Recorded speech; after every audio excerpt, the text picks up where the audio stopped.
Yes. right. Good. I can Can you stop. hear I gave us? up on the laptop and tried my phone. Oh, you know what? The There you phone go. works? Well, it's looking pretty good right now. Yeah, my phone doesn't work at all with this Well, platform, but that's a discussion for another day. yeah. Well, my kids browbeat us into finally getting new phones because my phone was like 8 years old. Mm-hmm. So when we moved, we finally upgraded phone service and phones and everything else. So I have a Samsung S21. Nice. Mm. Well, it's working. You look And good. So now we know, Steve, that iPhone does not work, but Samsung works on this platform. Well, let's put it this way. Your iPhone doesn't work. Okay. Okay. so So yeah, we'll mine, figure I that out. tried it with the DuckDuckGo browser on mine and it didn't, but I clicked over to the Chrome and it connected right in.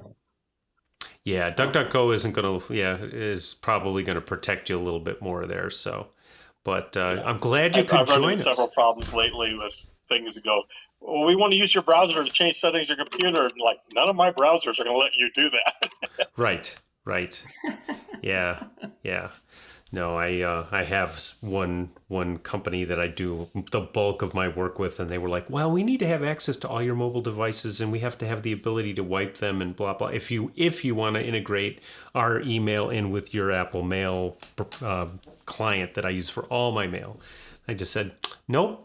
Sorry, I'll go to Google Mail and I will check the mail once or twice a day, and that'll have to do." And they're like, "Okay, we can do that." But it does create a few challenges here and there. But glad to have you, David. You and I haven't met. Happy to get to know you here. And BJ said, "Hey, let's have David on." So I'm glad you could join us today, Yeah. and our How, two our He, two he just did. tell viewers. us who in the hell you are.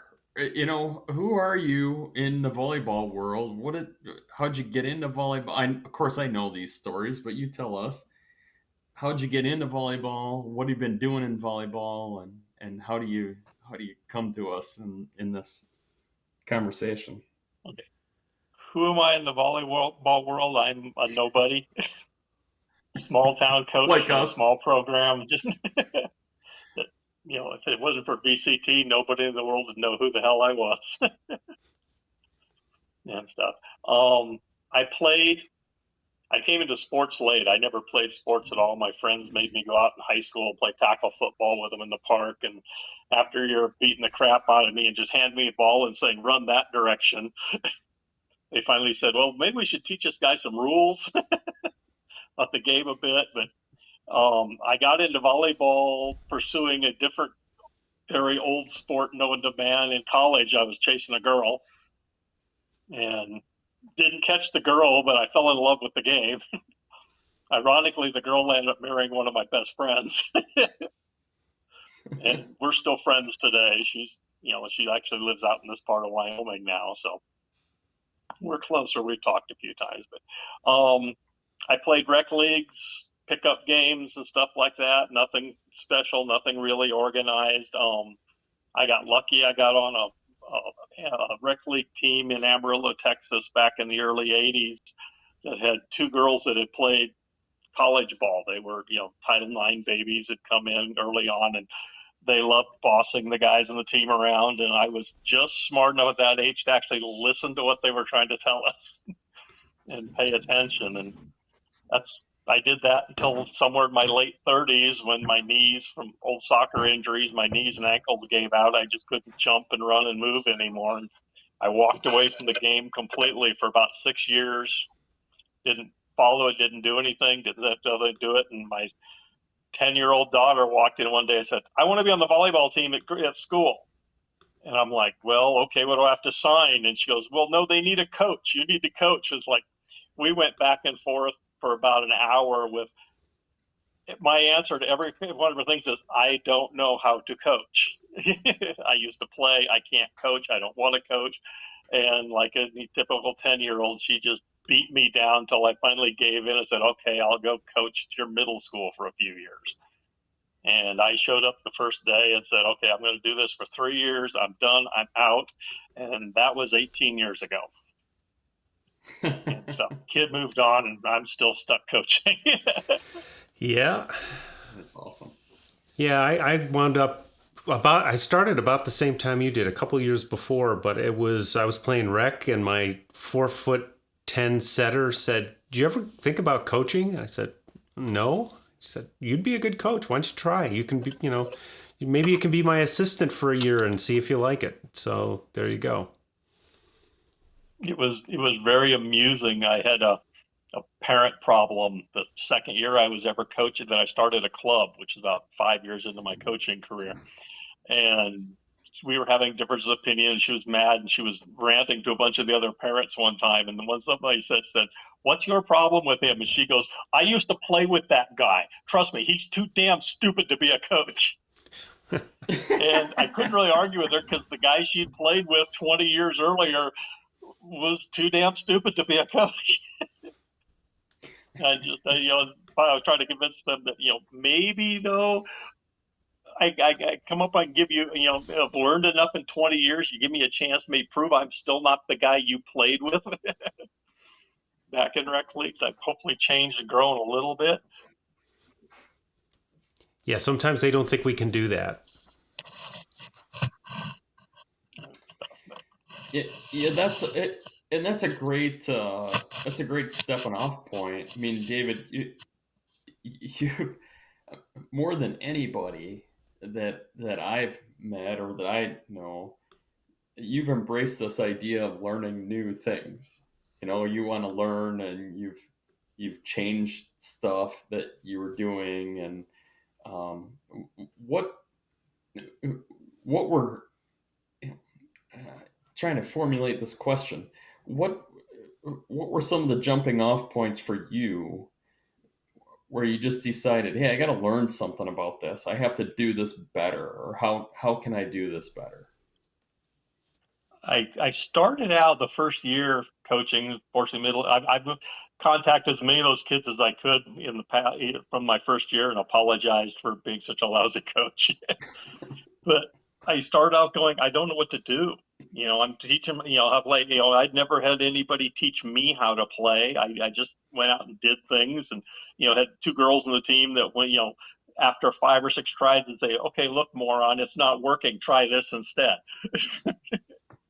And stuff. But I started studying local coaches. There wasn't much online. I didn't know anybody in the coaching world. I started looking at our local, small town high school coaches, and learned as much as I knew them from work or paying jobs and stuff. And so they were telling me stuff. And they were my sole source of information or learning for about 3 years. And I spent those whole 3 years going, okay, this is great. This is wonderful, but there's something wrong here. Just something didn't fit, something I didn't like. And I was just, I was taking an engineer approach to the problem. I'm studying, I'm getting online, I'm getting books, and I became very quickly a drill hound. It's just, I love drills. You could fix anything with a drill. There's drills for serving, drills for setting. I had 2 3-inch 3-ring binders that were full of drills, sorted by what you're supposed to teach, what you're supposed to learn. My entire practice planning was figuring out which drills to run today. And I was watching my little middle school kids, and I started a program that hadn't won for several years, didn't have much success. The kids played, they had, previous coach was an older guy that came in there that taught them all how to just, everything was underhand, including attacking was done underhand. Your attacks were from the attack line, and you took an underhand swing at the ball like you were serving, but you were doing it from the attack line. That's how they were taught to attack the ball. Was everything was done passing and underhand. Reaching your arms above your head and hitting the ball was completely foreign to his way of thinking. And struggled along for a while, and I was literally lost. My daughter had moved on. I'm still coaching this team for a couple of kids I felt kind of committed to, that I thought had the talent to become very good players, and they both went on and became small time college players, NAIA and Division III college players. But I just, was struggling, was lost, couldn't get anywhere and stuff. And I'm a longtime football fan. I was always a Miami Dolphins fan. And I was sitting one day with all my notebooks in my lap, practice planning for the week. And Don Shula, they did an interview on the TV with Don Shula. And they're asking him, well, what kind of coach are you? And he goes, what do you mean? He goes, what kind of coach are you? She's like, who's the real Don Shula? This guy retired as the winningest coach in NFL history and stuff. And they're going, well, what was it about what kind of coach were you? You look back and she says, you look into the 70s, you had the a running team, Larry Zonka, Jim Kick, all these guys just, 3 yards in a cloud of dust and stuff. Move into the 80s, your defense was just absolutely incredible. Your offense was shuttling in quarterbacks, shuttling in running backs. And you said you had no offense speaking, but your defense, nobody could score against. And so when you get into the 90s, Dan Marino rewrites the passing books. He said, are you a running coach, a passing coach, a defensive coach? And he looked at her and said, I don't coach systems. I coach football players. Yeah. And I'm sitting with a lap full of systems going, what do I do with these? Yeah. And I literally picked it all up, threw it in the trash can, started a list, 9 little girls. What does each one of these girls need to learn today? And that's where I started. And then lightning hit twice that week for me. Because later that week, I just started my club that week. I'd been, badgered a bunch of parents and kids who want to play volleyball. Started a club, and we had our first directors convention with the Starlings organization. And the guest speaker there was John Kessel. And stuff. And John starts out, if you've ever seen camps with John, he starts off most of his clinics the same way. Says, what do you guys all coach here? And most of them will say volleyball. And he grabs the volleyball, throws it at the crowd, says, coach it, teach it something. And stuff. Yeah. And I was smart enough sitting in the front row. He said, what do you coach? They all said volleyball. I said, volleyball players. Well, we're doing show and tell now, goes, right? Okay, you and I are having lunch together. The rest of you, teach that ball something. And stuff. Yeah. And he spent the next 2 days riding my butt. Because I'm sitting there, he goes, what do you mean by coaching volleyball players? I said, I know I have to coach volleyball players, but I don't know how to do that. And that's when he got me reading his blog, a bunch of stuff. Got me signed up for a Cap 1 course that he taught. And all sorts of stuff, and it just kind of snowballed from there. So it was just one real good lucky week. I hit Don Shula and John Kessel in the same week. This is my my Go Play ball that is filled with John Kessel air, because it was the last time I saw him at Arizona's. We had a Cap clinic, and of course Cap's not there anymore. But I'm glad you mentioned John, because he's going to be out here in December, and I've got to sign up for that course because I don't want to miss a chance to spend some time with him and with the whole cadre. I think Marwan's going to be here, and it's going to be fun. You said Arizona, was that 2 years ago in Phoenix? Yeah, and I might have met you there, David. I went there to renew my Cap too, and the day before I went to submit my article and everything, we got the email saying everything's been shut down.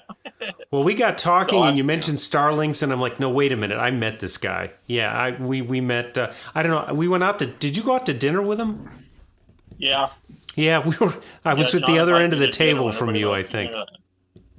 Yeah, that was. That was the last Cap training that I did, and I actually I need to re-up my membership, because in this last couple of years there hasn't been anything to do. I'm not coaching club any longer, so and this year's been an interesting one. I had my assistant coach, who's this 20-year-old terrific coach.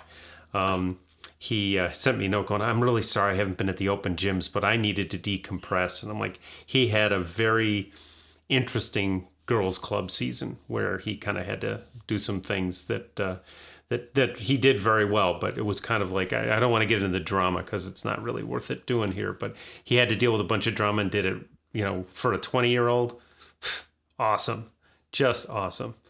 And it's, you see that and you go, boy, if his starting point, he's only 35 years ahead of me in starting point. And so he's going to be a good one.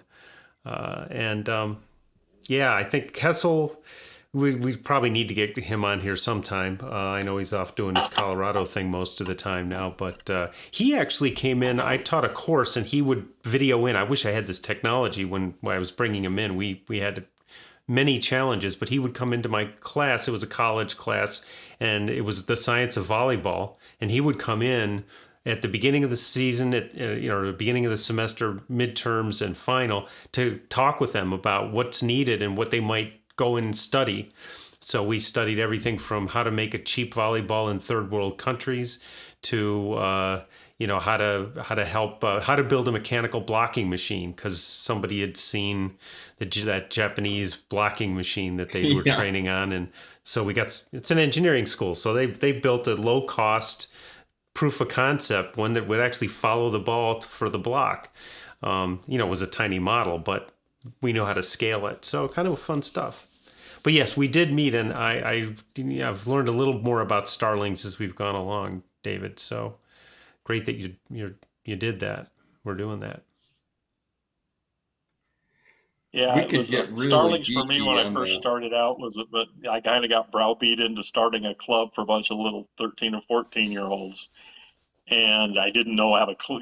Typical me, the same way I started coaching, didn't have a clue what I was getting into. Just kind of jumped in and went. And local town, about 90 miles away from where I was living, the guy ran a Starlings Club. It started the year before, and he said, "Well, just call this guy Byron. It's fast, it's easy. They got all the paperwork, everything's set, ready to go. It's a real fast way to start a club." And so I did that, and it was just a very fast way to start a club, until I went to that first directors meeting and started talking to these other directors and realized that, no, this organization is so much more than just a fast way to start a club. It just, we went to dinner with the directors that one night, and I'm all excited because I'm going to get to learn, everything I need to know about being a club director and all this sort of stuff. And for 3 solid hours, these people sat, and all they talked about was the kids in their club. Didn't talk at all about coaching. They didn't talk about how to run a club, how to deal with the problems of being a club director. It was always about, the kids, the kid that, is paying her club fees, walks in with a wad full of wadded up $1 and $5 bills and a handful of change every week for her club fees, because she's making that, selling candy bars, mowing lawns, doing babysitting and stuff so she can play volleyball. Yeah. And stuff. And I came out there going, okay, this has got to be more than just a fast, easy way to start a club. And I called the other director that tuned me into him because he hadn't been there. And we talked about 10 minutes on the phone. He goes, "You drank the Kool-Aid, didn't you?" I said, "What Kool-Aid?" He goes, "That Save the World One Girl at a Time." I went, yeah, I had a good, healthy adult dose of the Kool-Aid this weekend. And stuff. So, and I just stayed with it for 14 years. It was just, we were kind of a test case for Starlings because both of us were in small towns. Mm-hmm. And most of the Starlings clubs up until that point in time were all big inner cities. LA, San Diego, New York, Indianapolis, Dallas, places like that, all the big inner city problems and stuff with these kids. And here, Tehachapi and Ridgecrest are out there. We're little towns of, 10, 15,000 to 10,000 people in the middle of nowhere. And we took a little bit to convince Byron Schumann, who ran Starlings, that, these little towns have the same problems the big cities do. Maybe not the exact same, but we have just as many problems these kids are dealing with. And this is a way to get them literally off the streets, out of trouble. I mean, I wish I'd saved it several years ago. The paper ran a Ask the Man on the Street thing in our local newspaper, and they did one in the high school where they literally walked up and just randomly asked a bunch of kids, "So what do you do for fun on the weekends around here?" And 3 of the 5 kids, their answers was go up behind the college, drink, and have sex and stuff. And that's what they did for entertainment in town, and try to convince people, we need something to get these kids an alternative of something else to be doing. And stuff, and getting into the gym and out off from behind the college. The college is up on a hill. There's a lot of desert area and mountains back behind it, and that's where everybody went and stuff. So we were kind of the test cases to show them that Starlings works in small cities too as well as big cities, because the kids run with a lot of the same kind of problems. So yeah, and this past, I mean, we're still seeing the the challenges that have come out of the pandemic as well. My last year's, I had a lot of kids who were, working to make a little more money for the family during the week, and they're like, Coach, I can make practice on Tuesday and Thursday, but I can't make Monday, Wednesday, Friday. Like, in the past when I first started, and I started in club, that would be, oh my God, that's a problem. And in this case, it's like, nope, that's what you need. We'll, it may slow you down a little bit in improving, but we'll get as far as we can get on Tuesday and Thursday, and, keep coming. Yeah. That's always been my attitude is volleyball is something they do 6 to 10 hours a week. The other 150 plus whatever it is hours of the week that are out there that they're not in volleyball, that's their lives. And they've got to live that life. They've got to have a priority in that life. And sometimes what they're doing in that life takes them away from volleyball. And I always just tried to make sure that, okay, fine, you got to go do that stuff, do what you need to do. When you're ready to come back, we'll be here. Mm-hmm. You have this place to come back to. This can be your place to, try to make this a priority in your life, but we understand it's very rarely going to be number one and stuff. And we're okay with that, So when you see, go ahead, BJ. I was going to say, I mean, that, David, is something that I'm certain I've learned from you, in allowing players to come back, to you come and find us, you show up in the gym, and when you come, we want your best, but we just want you to be here, whenever you can. That's a tricky thing for a lot of coaches to get over. Like, they have a hard time with, it's team first, and you have to do everything for the team. And I always have felt, and I think you helped me solidify this, that a player comes to the team as an individual, and they have to figure out how to fit in with that group and how they're going to influence that group. That to me is just a really important idea. Yeah. I think a lot of these coaches, that they forget that your team is made up out of, 6, 8, 10, 12, however many you have individuals. And I've always believed you make that team stronger, you make that team better by, as a coach, my job is to develop every one of those individuals. And as they grow, as they get better, as they learn more, they part of that learning is learning to make that team a priority in their life. When you're at volleyball, it all has to be about your team. We understand there's going to be things that are going to take you away from this team at times, but when you come back, yes, get back in on the team. My challenge to the coaches that have worked for me, which some have embraced it, some of them had a real hard time with it, was, you really want to prove your coaching acumen. You build teams out of every girl that walks through that door. Number one, we're a small town, small program. We can't afford to be selective and picky. We have tryouts and we only keep, the top 7 or 8 best kids. Well, we're only going to have 7 or 8 kids on the team. You want a full team in the practice, you got to take everybody. You can't afford to be turning talent away, especially at the young beginners level, because, as you guys know, we're really bad at looking at a 12 and 13-year-old and figuring out what she's going to be like 3 years from now when she's 16. And, every time I start thinking, I can tell, I know, stuff like that, no, I don't have a clue. You can look at their parents, you can look at the size of their feet, how quick they move, what they do, like that. And I've had kids that I looked at 11 and 12 and went, God, she's hopeless. She's never going to do anything. What am I going to do with her?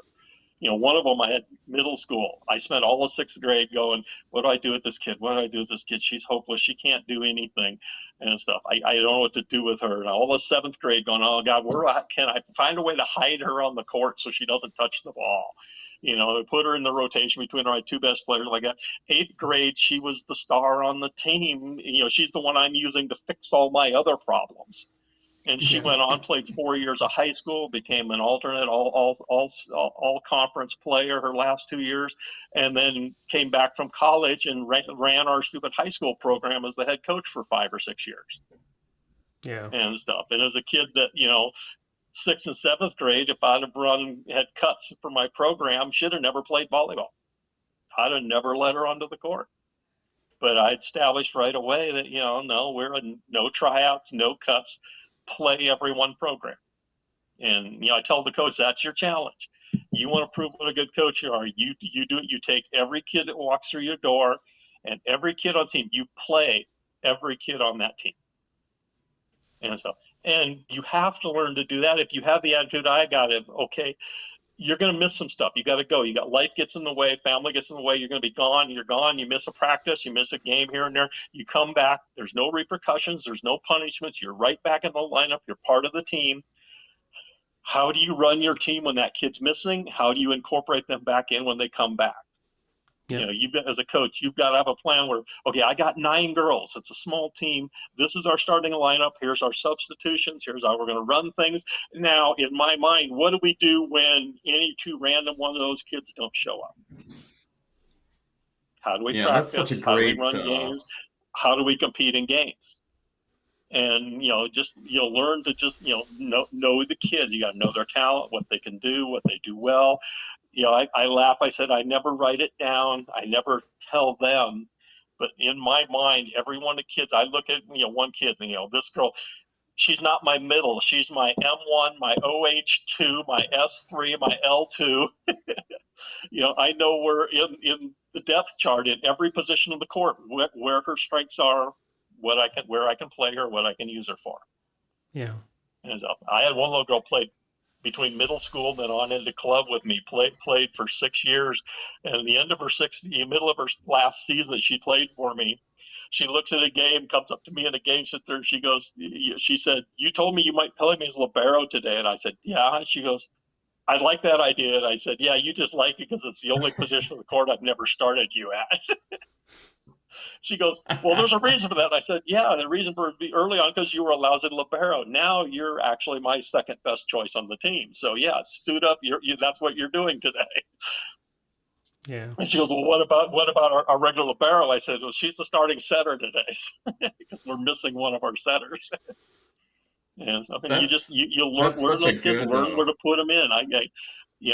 I watch some of these programs where they, the top colleges where they recruit into their program. The guys out there, I need an outside, I need a second right side, I need a backup setter and stuff. It's like, I don't know. I think that would be boring as heck as a coach going, I'm just filling in slots in my system here. And, that goes back to, one of the things I got from John when I was first learning was, a coaching philosophy is, that goes all the way back to, first thing I got from that football coach was I don't coach systems, I coach players and stuff. And like having a system you run and play that to me, yeah, every team I coach has a system.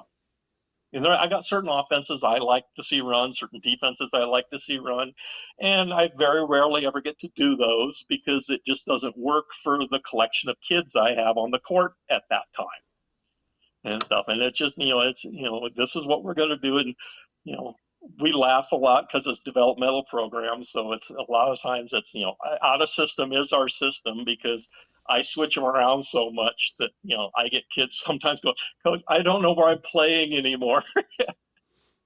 Am I an outside or a middle or a right side in this rotation? And it's like, well, wherever there's a gap on the court, go play in that spot. And they're like, okay. Yeah. One of the things I've run into and I'm starting to run into with mine is they start going, oh yes, you want to be the outside hitter. I'm like, maybe not. So Coach, what are we playing this? I had a kid the other day. We don't start tryouts till second week of February. Coach, what are we playing this year? I'm like, I don't know. I got 6 guys coming back, 2 of whom are not fantastic, and we'll see because they may be fantastic. They haven't been back in the gym, and our open gyms. I've got my number 1 setter doesn't make open gyms, and he might be our number 2 setter by the time we get there. But he'll play and he'll have fun, and but it is interesting to kind of try to figure out how to put those pieces together. I remember, John just saying, and try not to be anybody's last coach. And in our girls program this year, I saw our coach be about 4 or 5 girls' last coach, and it was a difficult situation, and it's you just kind of have to deal with it, but you try not to. You try to find a way to make use of them, because if they can have fun. I went to National Open Division twice when I was coaching with Mike, and it was 14 boys. First year, talented group, difficult to coach. Very just a tough group of guys, kind of disrespectful. There was some issues, and I could have done a better job, I'm sure. The next year, I get these overachievers, and they get the last bid into national, and I'm like, guys, congratulations, you got you should be proud of yourselves. You got the good news is you're going to National Open. The bad news is you're going to National Open. It's going to be very tough. And they went in, and we got beat, and just had fun with it, got as much out of it as we could. And it was really fun. But I would not have gotten to National Open if not for my bottom of the bench outside hitter who never hardly saw the court. We're in the match that if you win it, you go. And we lost the first set. We're down 5-12 in the second set. And my number one outside's didn't tell me he had a migraine, but it wasn't his day. I'm like, Leo, go get him. Let's see what we can do. And Leo's energy and, okay, coach, was what got us there. So you never know. I keep reminding myself of that. Yeah, I call that. Yeah, I want to be a setter. I want to be this. I call that positional tunnel vision, where you only see yourself being one thing on the court. And I'm like, yeah, the game's built around eventually kids learn to specialize. I try to, don't let them pick early on a specialty. You watch these kids and they grow, just organically, they'll grow into a position. Some things they just naturally gravitate towards.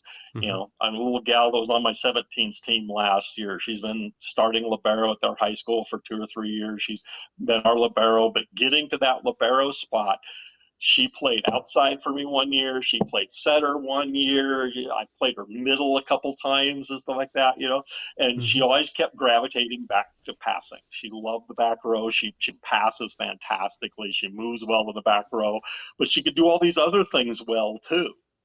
Yeah. And I just finally came back to, as long in the club system, I made her, stay loose, whenever I'm going to do things, very common for her, start the first game of matches libero and come back out in the second game wearing the same jersey as everybody else, because you're our outside now. Because we needed a little stronger hitting right now than we did defense. We can support. We can get by with a couple DSs instead of a libero in the back row and use those 3 positions. Then you're still playing defense for us for 3 rotations in the back row when you're not hitting. And, but, it was just, very organic thing. She was always like, I want to be a libero. I want to be a libero. I said, well, you're an outside this week. And she's like, oh, okay. Yeah. Well, it's that okay attitude that is, you don't always come by easily. But if you've been coaching it that way, I had a coach come up to me after a match where we were down and we came back, and he goes, your guys don't get really wound up. They're like, they don't get flustered. I'm like, yeah, I don't either. I kind of like, if we lose, we lose. If we learn something, great. If we win, we win. And we don't get down when people are beating up on us, because we're going to try to figure out a way to get back. And, some of that's the coach's mentality. And I guess one of the things you've brought coaches into the coaching. When you have a young coach, what kinds of things do they run into where, you think something that they could get from our discussion today that would help them become better coaches as they're just getting started? It's the mom who gets drafted into doing the middle school team kind of thing. What would you tell them? Yeah, I know you've heard it before, because I was catching up on your podcast yesterday and stuff. And it goes back to this: just don't coach the way you were coached. and stuff. It just, Kessel talks about it all the time, talk about having friends who are doctors. If I practice medicine the way I did 5 years ago, I'd be sued for malpractice and stuff. And Yeah. coaching's kind of the same way. It's changed a lot. I mean, I've only been doing this 18 years, and it's changed a lot from when I was doing it first started. And just, I just, there's different changes, different ways. Be open to different things. My other thing goes back to, again, is, advice I give all my young coaches, you park your ego at the door. Because when you walk into this gym, it's not about you. It's not about what you want. It's not about what you think should be done right. It's about those kids on the court.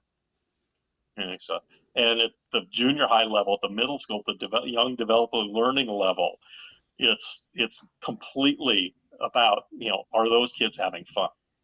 Because that's how you get them in your gym in the first place. Is you want to have fun.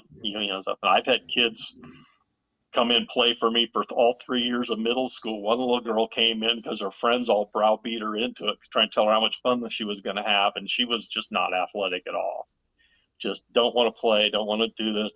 I had one kid whose dad literally dragged her into the gym, laying on the floor, kicking and screaming, I hate sports, I don't want to do this. And he drug her into the gym, slid her into the floor, looked at him and says, you don't have a choice. You will do this for a week. At the end of the week, you can decide if you want to stay or not, but you stand up and you listen to what that guy tells you to do. And he looked at me and said, good luck, and walked out the door. And that Perfect. kid stood there with her arms crossed, hip cocked, sixth grade attitude all over the place. Clearly for a week refused to do anything on the court. And at the end of the week, I'm dividing the kids up. Okay, here's our 7th grade team. Here's our 7th grade team. We call them 8th and 7th grade teams at the small school we're at. I think in 18 years, I had one 8th grade team that was all 8th graders. It's usually, whatever 8th graders they have, and then we fill in with 7th graders and 6th graders. And I finally let the school let me occasionally throw in a 5th grader, pull a kid up into the middle school. The 7th grade team is everyone else who's left, regardless of age or grade. And I'm dividing the teams up, telling who's on the 8th grade, who's on the 7th grade team, and get all done. And she's standing there, man. She looks at me, goes, well, which team am I on? I said, do you want to be on a team? And she goes, yes. I said, well, okay, get over there with the 7th graders. And she played for 3 years. Cam kept coming back for 3 years. At the end of her 3 years, I sit there and I asked her, I said, so you go into the high school tryouts? And she goes, oh, please. She says, who are you kidding? You and I both know I'm the worst player you've ever had here and stuff. She says, there's no way I'm going to go to tryouts and get humiliated and get cut from the tryouts there. And I said, what are you going to do in high school? And she goes, I don't know. I saw him play tennis on TV the other day. It looks kind of fun. My mom's got an old racket. I'm going to try that and go try out for the tennis team. And so she played tennis in the high school for 4 years. Was never that good, but she showed up every day, showed up for 4 years, plays, stuff like that. And I tell people that was one of my biggest success stories ever, because she went 3 years from laying on the floor, kicking and screaming, I hate this, I don't want to do this, I don't want to play sports, to 3 years later was willing to go try out for a sport at high school she had never even played before. Yeah. And she was willing to go to a tryout and give it a shot. Yeah. It's like, okay, there's cool. A success to me, because we kept things fun enough. She wanted to show up. Okay. And, assistant coaches get frustrated or going, they said, she's this black hole of mistakes out there. Every time the ball gets near her, we lose a point. And I said, yeah, just keep playing her. That's why we play her. She gets it. She gets at least, 3 rotations, sometimes 6 rotations a game. She gets in the game. She gets to play. And, it's part of your coaching is, I'm going to put a weak spot in the court right now. How have I taught everybody else how to deal with that? Yeah. You don't just stand there, turn and watch her pass and assume it's going to the center and you got to transition to hit. You got to watch the pass and make sure that you're in a position to cover her mistake and then go transition to hit. Well, I saw to get to somewhere else. How do you deal with that weak spot that's on the court right now? Right. Well, there was that VCT asking for fun drills, or so, I forget the exact one this week, but somebody was asking, and folks chimed in, because my knee-jerk reaction is usually, play. Just play the game. Fewer players better. If you got extra nets, play 2-on-2 a lot. But, I'm looking at it going, I think it was to get them to be more aggressive or pursue more. And somebody suggested virus, and I hadn't thought about that in a long time. And I was headed to the gym. I'm like, yeah, I could use that. And then I thought, I already got it. I don't have to put a virus in there to make a bad pass. We already do that. I hope to get to the point where I need to do that. But, Yes. it's kind of like, okay, but we'll get started. And, I taught last year we had I think he's a junior this year. Wrestler came out, nice kid, very easily coachable. He just couldn't serve. And we're running, it's the varsity, which is not that high level varsity at all. And, we're doing things where we need to get the serve in. I taught him the torque serve. And, I hear parents get, when they're in fifth, sixth grade going, you can't teach them the torque serve. That's not what they'll eventually be using. You need to teach them the overhand that they're going to be using. I'm like, no, by mid-season he was, practicing both of them, and when he would have a bad day, was struggling with his overhand a little bit, he'd go back to the torque serve, and I guarantee you when he comes back this year, he's going to be a good overhand server, but in the meantime, he was getting serves in. And, with the younger players, I want them to have success. I taught a couple kids years ago before I even knew it was called a torque serve. I think we called it, a sidearm, some version of sidearm serve, but, taught it to a couple of kids, and I wasn't teaching it with the toss at the time, which I tend to do now a little more. Just drop it off your hand and hit it. Just make sure you drop it so the ref, every now and then you get a ref with a 13-year-old who says you can't hit it off your hand. I'm like, yeah, okay. But I think BJ's heard this story too many times, but I had a dad come up to me and say, hey, there were these two dads from the opponent talking. And I said, what were they saying? He said, well, one of them said, what the heck kind of serve is that? And he goes, I don't know, but it's going to be in. And it was like, yeah. And those two girls served 100% that day. So, it was if it gets you playing and they have fun with it. The problem is they have this stigma because somebody at school said you have to serve overhand, and now they feel bad about not serving overhand. Like, come on. My thing with the beginners is they have to find a way to serve so they can contribute to the game when we play. You don't want to just go out there and lose a point every time it's your turn to serve. They need a way to contribute. They need a serve.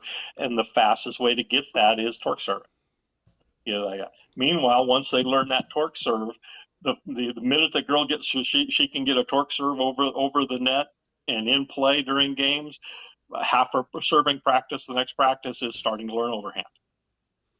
And so get in there as fast as you can, get the overhand in as quick as you can. You're not going to use it in games because you got that torque serve. You use that in the games until you can reliably get that overhand serve over the net in practice.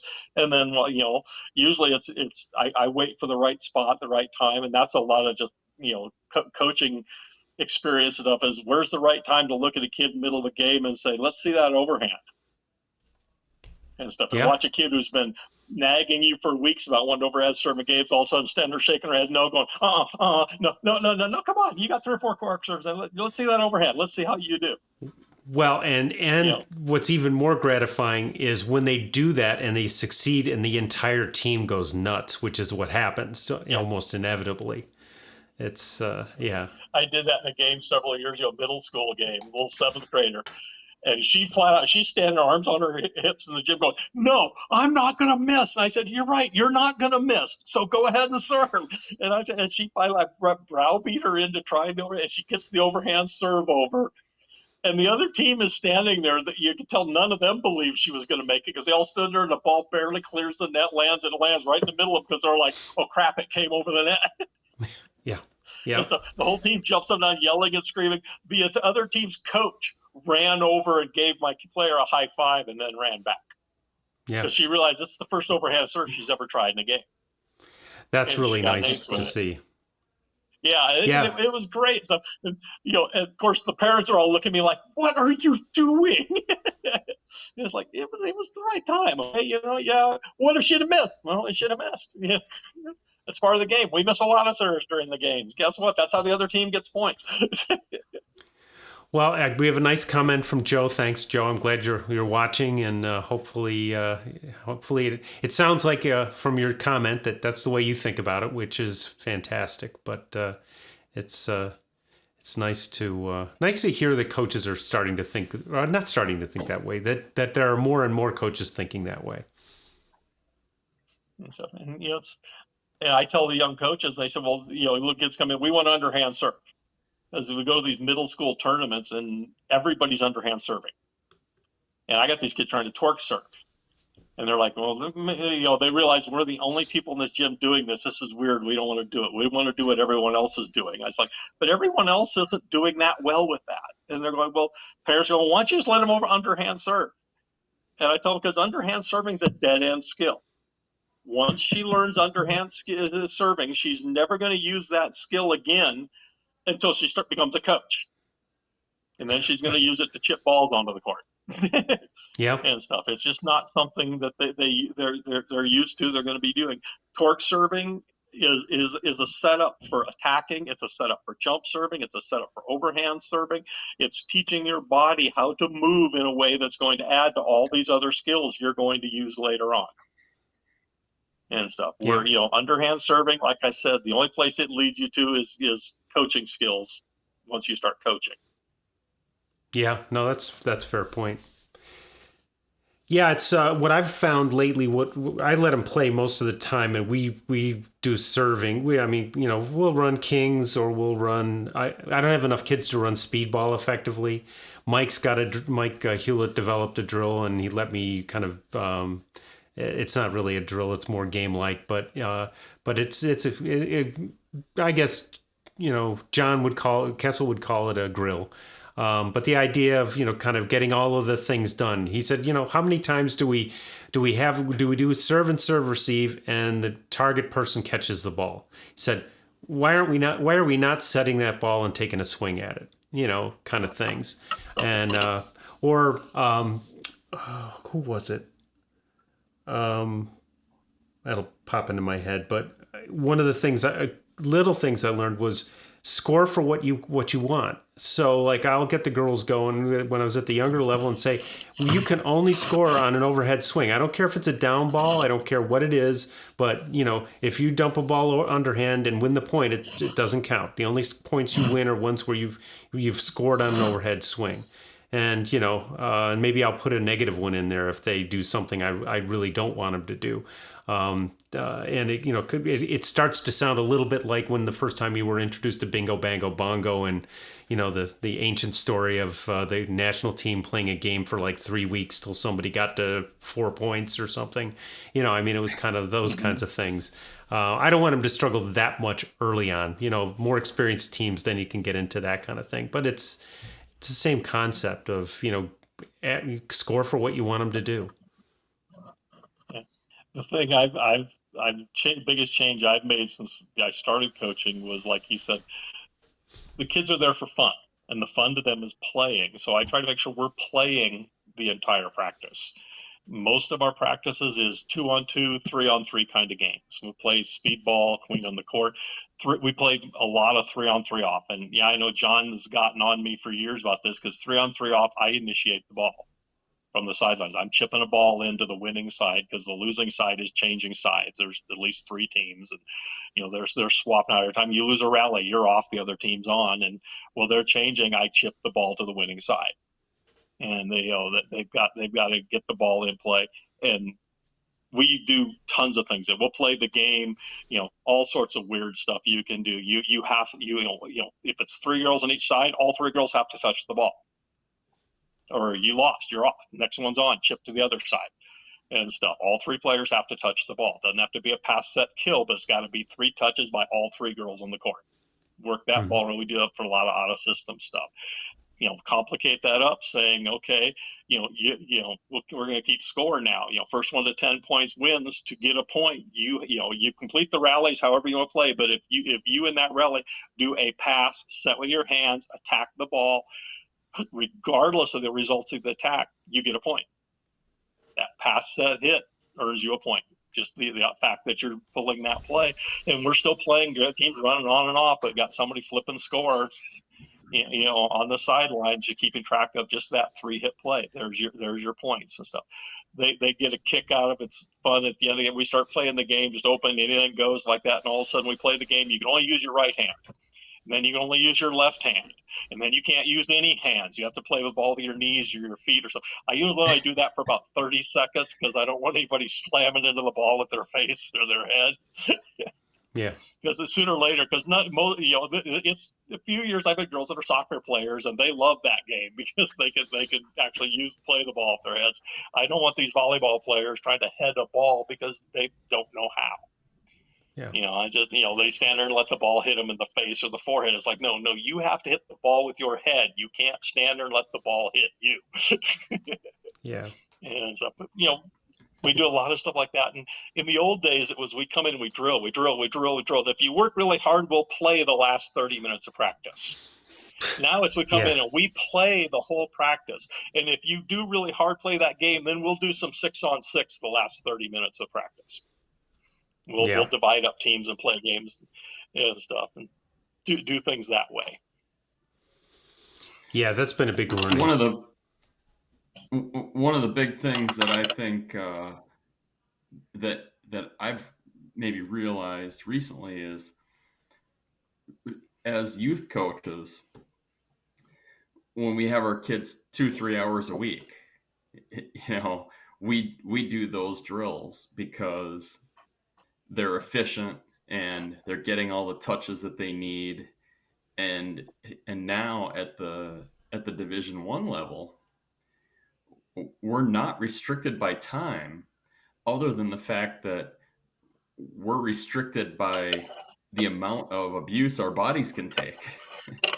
so we need to be just as efficient there as they're working out. They're doing cardio and lifting weights and traveling all over the country and that kind of stuff.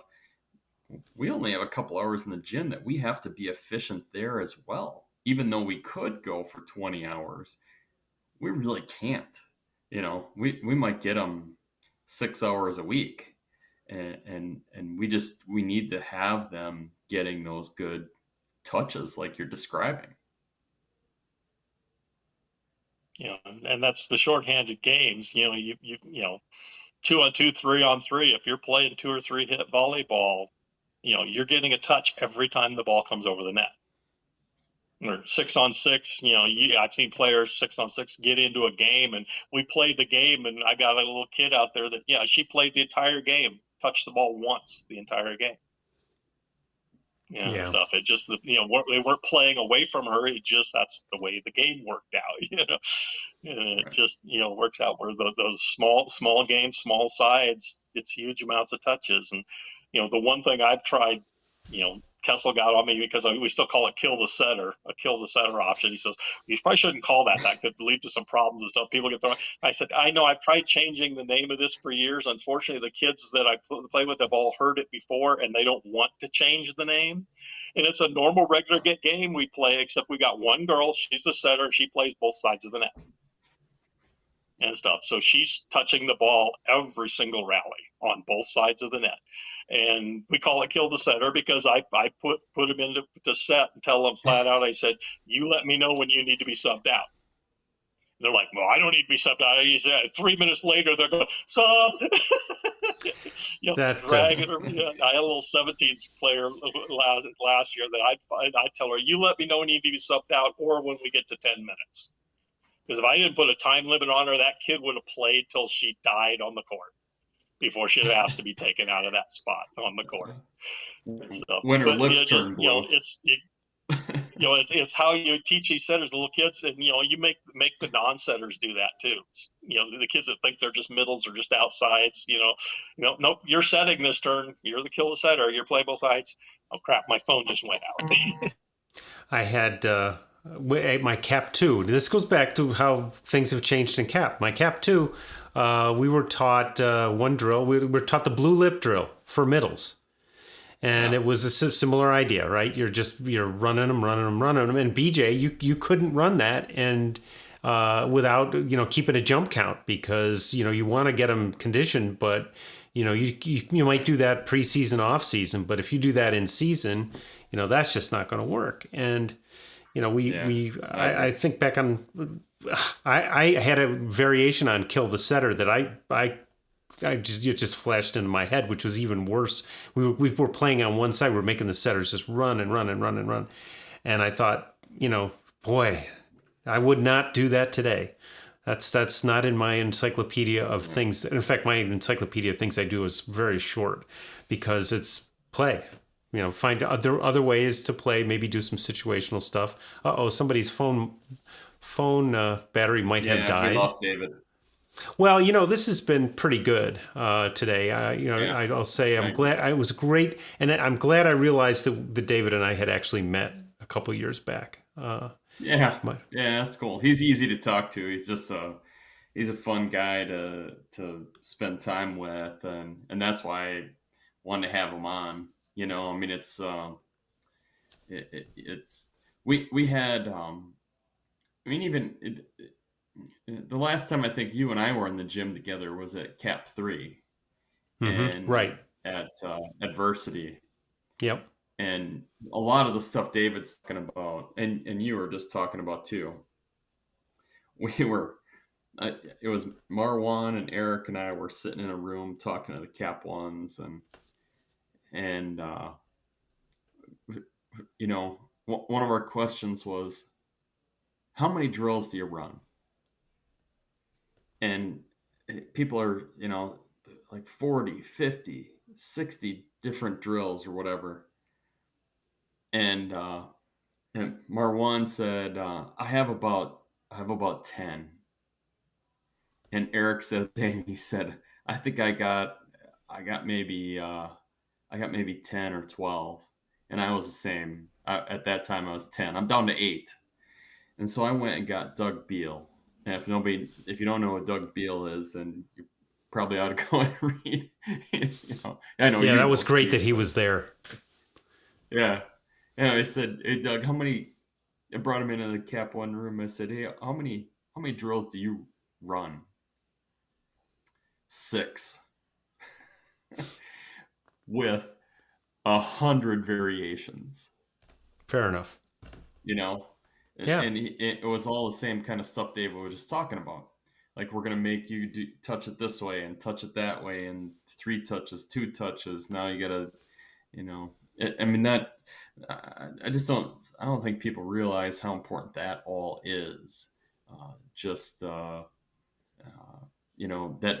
variation of um, a variation of theme. You're doing one thing, but you force them into some variations so that they learn that range of ability, right? Yeah.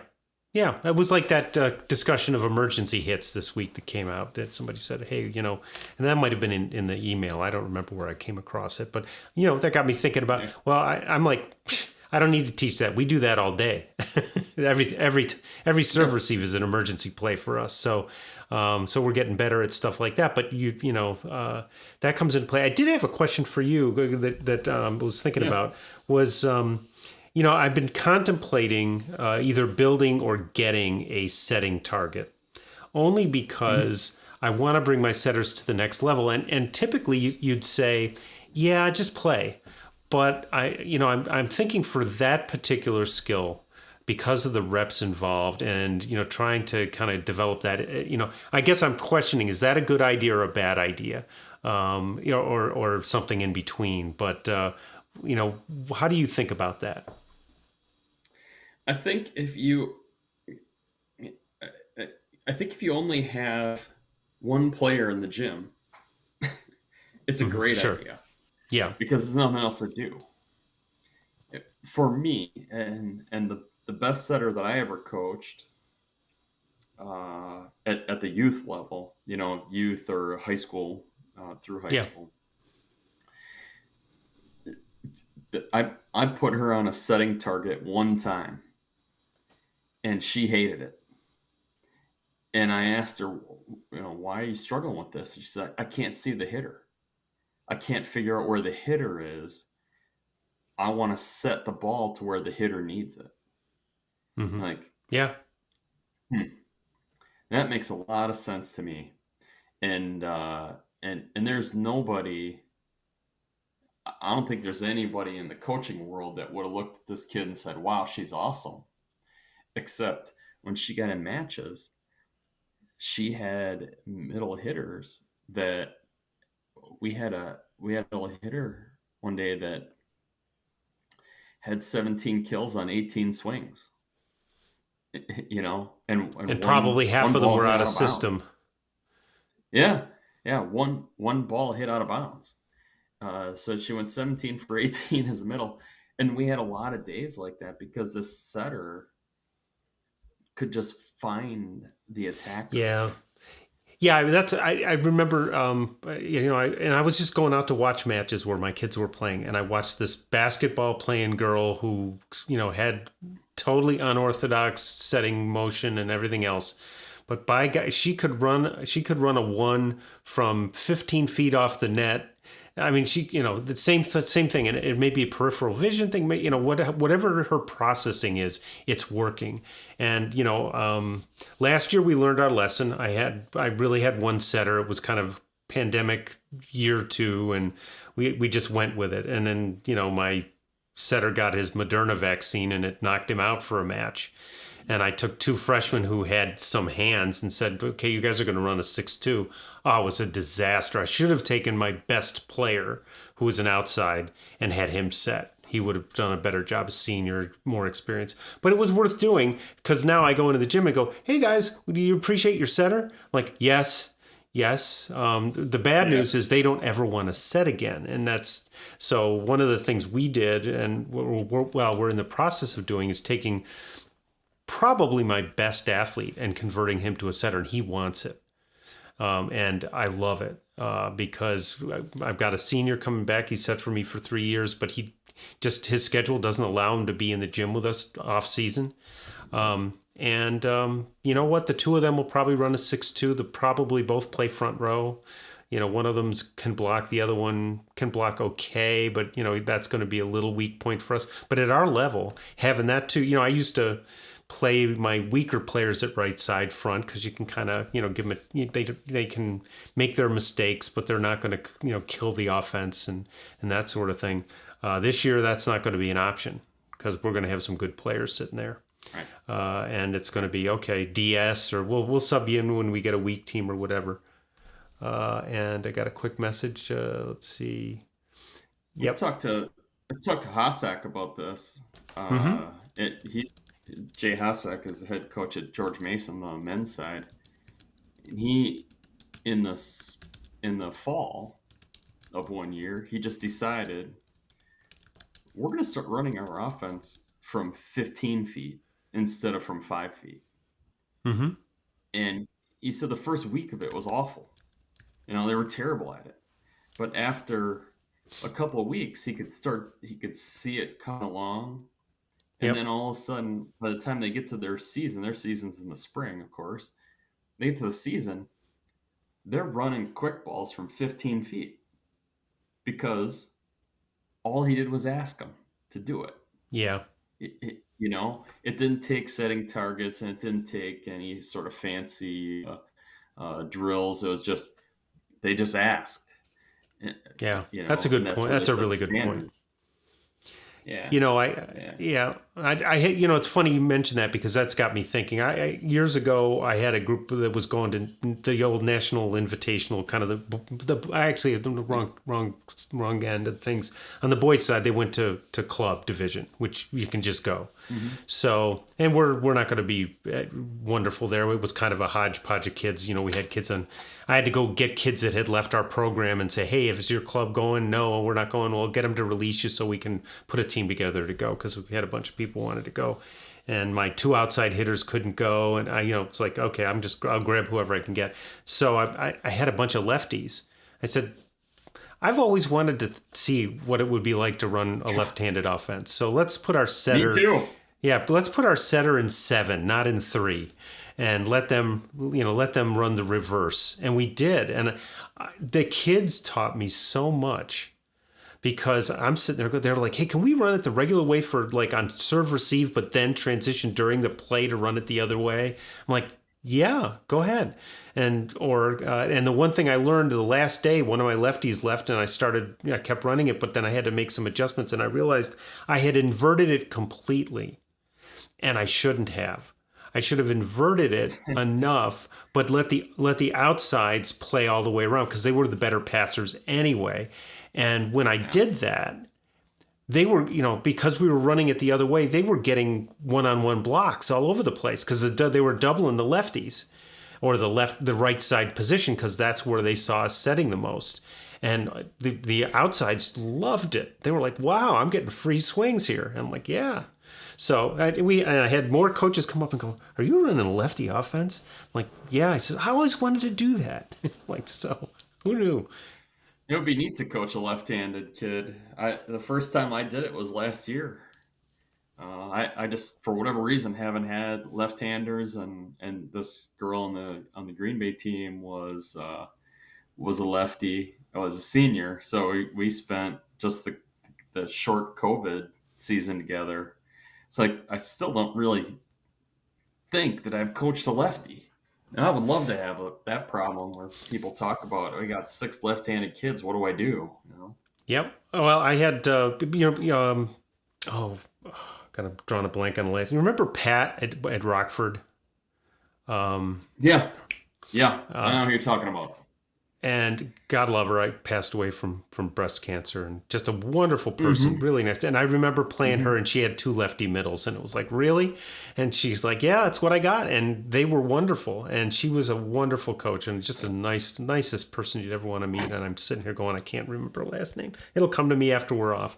But when I've had here's one little, at least I think, a tip for coaches who get one lefty middle.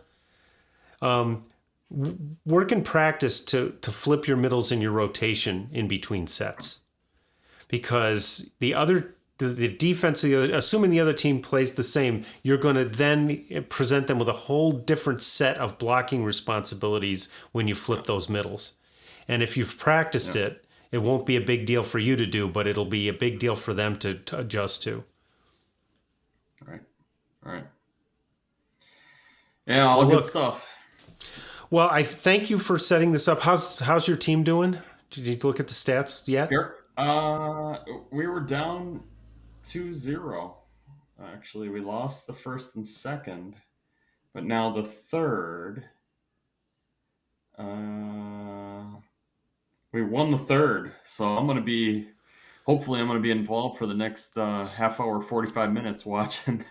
Well, good. Well, enjoy that, and we'll touch base on what we do next week, and yeah, absolutely. Keep going. We'll get somebody for next week for sure. Well, I'm for all of you who were here, thank you very much for being with us today, and or for those of you who are watching this on recording. I hope you got something out of it. David was wonderful, and we'll be back soon.